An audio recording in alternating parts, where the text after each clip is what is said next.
इस तरह का बयान इसीलिए आता है कि चंद्रशेखर को कोई पूछ नहीं रहा है कि क्या चंद्रशेखर नगीना अपने आप को क्या बहुत पवित्र और बहुत शुद्ध समझ रहे हैं। जो कुंभ के अंदर आने वाले लोगों को कहते हैं जो महापापी होगा वही स्नान करने जाएगा, और जो कुंभ में स्नान करने आते हैं जरूरी नहीं है कि वो पापी है, मगर आप महाअपराधी है, इसीलिए आप इस तरह की बात का वर्णन कर रहे हैं। तो मैं कहती हूं आपके दिमाग का ये कंटामिनेशन है। अब जब चंद्रशेखर जी ने इतनी बड़ी बात कह दी तो मैं ये कहती हूं कि क्या चंद्रशेखर नगीना अपने आप को क्या बहुत पवित्र और बहुत शुद्ध समझ रहे हैं।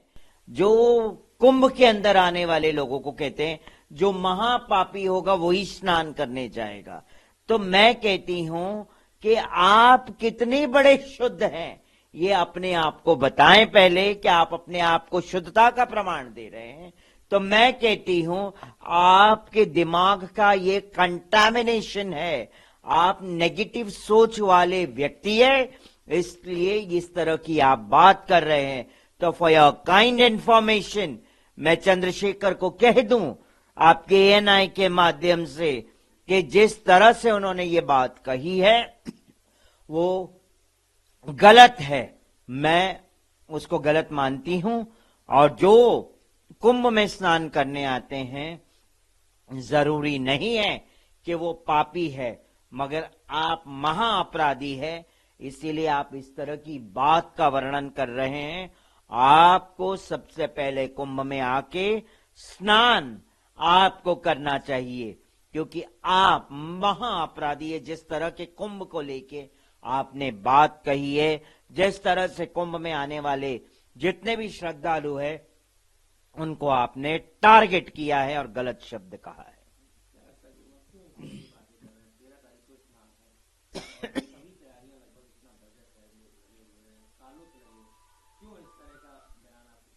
इस तरह का बयान इसीलिए आता है कि चंद्रशेखर को कोई पूछ नहीं रहा है, उनको कोई बात नहीं कर रहा है, तो वो चाहते कहीं ना कहीं कुछ ना कुछ मैं लाइमलाइट में आ जाऊं, इसीलिए इस तरह की बात ये लोग करते हैं। और इनकी बुद्धि कंटामिनेटेड है, ये लोग शुद्ध नहीं है, ये अशुद्ध है। अगर ये शुद्धता की बुद्धि होती तो शायद इस तरह की बात वो न करते जिस तरह की अभी उन्होंने ये बात कही है।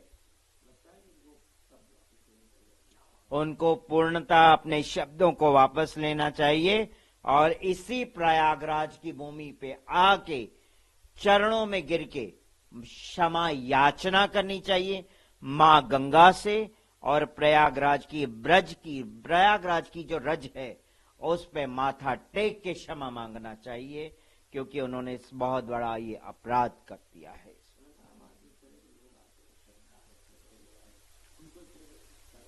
श्रद्धालुओं को बहुत बड़ा ठेस पहुंचता है, क्योंकि करोड़ों श्रद्धालु इस भूमि पे आते हैं, प्रयागराज की भूमि पे आते हैं, और आप इस तरह की बात करेंगे तो कितना बड़ा आघात श्रद्धालुओं पे भी पहुंचता है, संतों पे भी पहुंचता है, पूरे विश्व में एक गलत मैसेज भी जाता है जो आप बोलते हैं।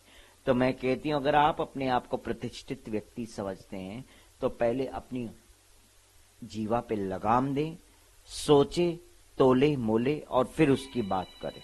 अगर आप ताज़ा खबरों के साथ हमेशा जुड़े रहना चाहते हैं तो अभी हमारे YouTube चैनल पंजाब केसरी दिल्ली को सब्सक्राइब करें। साथ ही Facebook और Instagram पर भी हमें फॉलो करना ना भूलें। आपका समर्थन ही हमारी ताकत है। धन्यवाद।